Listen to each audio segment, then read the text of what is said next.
Let's turn straight to those talks. Jeremy Corbyn was pouring cold water on the idea of them.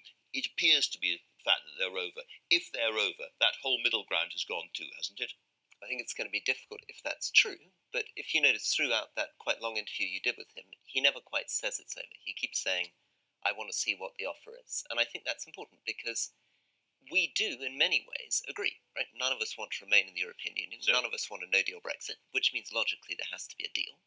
And if there's going to be a deal, the Labour and Conservative positions are about half an inch apart. So explain to us, for people watching, what the elements of this big, bold new offer this morning are. So the three main things that we've been talking to Labour about, which is where the difference has been around workers' rights, and part of the bold offer will be around workers' rights. The second thing is around the environment, and that actually is a really big and important move because, logically speaking, whether you're talking about air quality or whether you're talking about migratory birds, right, this has to be a European-wide discussion. It makes sense to do it at a European level. And the third thing is going to be about the issue of trading with Europe. Okay, Jeremy Corbyn has said that is not enough. You're going to have to go further as a government towards Labour if you've got any chance of getting this through at all. So at no stage has Jeremy Corbyn, either in that interview or elsewhere, said that there's anything else that he wants, other than he sometimes suggests he wants a second referendum to be able to remain in the European Union. That is going beyond. But within the terms of a Brexit deal, I don't believe there's anything that Jeremy Corbyn or we want that's that far apart. We don't know, of course, what's going to happen. There's only opinion polls, but it seems as if your party is going to be smashed to pieces by the Brexit party in these European elections. Why do you think that's happening? Because this isn't really an election, this European election, about political parties in Britain. It's beginning to feel like a proxy for another referendum. So this is a new referendum in which the Brexit side is romping ahead. It feels as though people voting, at least people I talk to in my constituency and elsewhere, are not really seeing this as a vote on NHS or education or any of the things that you would talk about in a general election. It is an opportunity for people to restate their view on the referendum. Many of them forcibly saying we voted for Brexit and we want it done as soon as possible. Perhaps a reason might have been given by Theresa May writing in the Sunday Times this morning. She says the other parties standing in this election cannot deliver Brexit. That's pretty rich. You've been in power all the way through and you're nowhere near delivering Brexit. This is a Tory party failure. You're right, we've got a minority government, and although we've got closer and closer to getting the Brexit deal through, we haven't managed to do it. But the answer ultimately has to lie in Parliament. I mean, logically.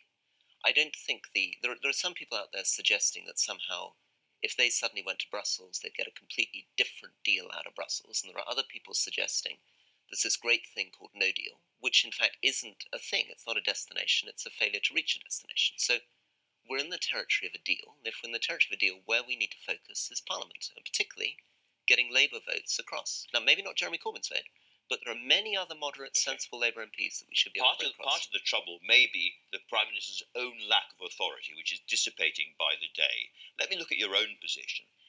You've been loyal to her policy on Brexit. She appoints you to her cabinet, a really big thing to do. And the day after you announce that you're a candidate to succeed her, she must have been bitterly hurt by that. Did she talk to you about it? What did she say? So I announced that before she appointed me to the cabinet. So I was the Minister of State for Prisons. I announced that I would be running for the leadership 2 weeks before she put me in the cabinet. Doesn't make it much better, does it? Well, so the Prime Minister put me in the cabinet, understanding that I said that I would want to be a leadership candidate. And I have such enormous admiration for her. I feel my loyalty to her is really important. But she said that she's stepping down.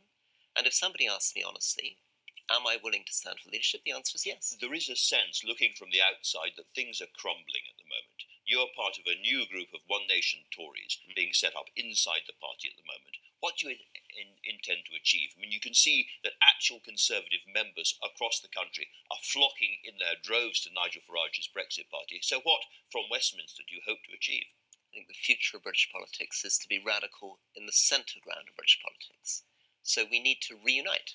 Scotland against England, you just had Nicola Sturgeon on the phone. We've got to bring the United Kingdom together. We've got to be radical on climate change. We've got to be radical on the environment. We've got to reach out to young people. And we've got to find a way of talking about what the state can do well for vulnerable people in this country. It's something I feel passionately as an ex-prisons minister. We can do much better. You've dismissed no deal as a failure to get a deal, not a destination.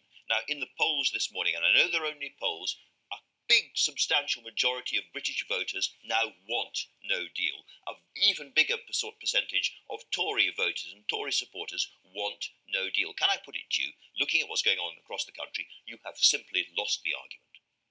I think it's a difficult argument to make, but the point is about putting the opportunities of trading with Europe. So, to take one example, Europe may need potentially hundreds of millions of electric cars over the next few decades.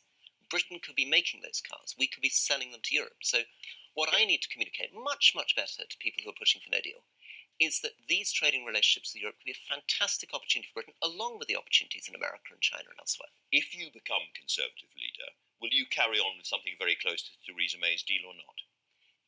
Were I to be lucky enough to become the Conservative Minister, I would be pushing for a deal, and that will be very, very close. Like her deal? Very close to what we're talking about at the moment, but the key point about it is the trading opportunities. So let me lay out what the ingredients would be. Let me stop you there, because her deal we don't think can get through at all. So you say it's going to be very close to that deal. So what is the crucial difference between your proposal and her proposal that would allow it to get through the House of Commons? Okay. Number one, it's about building those coalitions in the House of Commons and in the country for a deal. So I would want to go to Parliament and say, we're taking no deal off the table, and we're taking second referendum and Remain off the table. And I effectively want to lock these 600... Would you legislate for this? Yes, I'd like to legislate for that. I want those 650 MPs locked in a room talking about what practical Brexit deal they want. We've wasted 2.5 years with people either talking about something that doesn't make sense, is unnecessary and damaging, which is no deal, or trying to remain in the European Union. That vote was clear, and we need to deliver on that vote, and we need to actually change the constitutional procedures to deliver on that vote. Well, that's very clear, but an awful lot of Conservatives watching what's going on around the country, watching Nigel Farage go romp around the country and sweep up your voters, will take an alternative view, and they will say, to protect ourselves against that, we need a strong, populist, pro-Brexit, possibly pro-no-deal leader of our own. And you know the kind of person I'm talking about. I ask you, do you think you and your One Nation Conservatives could live happily inside a Conservative party led by that kind of leader? No, I'd find that very difficult for two reasons. So what would you do? But firstly, no-deal Brexit would, I believe, be damaging for the British economy and unnecessary. Secondly, I think people haven't thought about the fact that it's not a thing.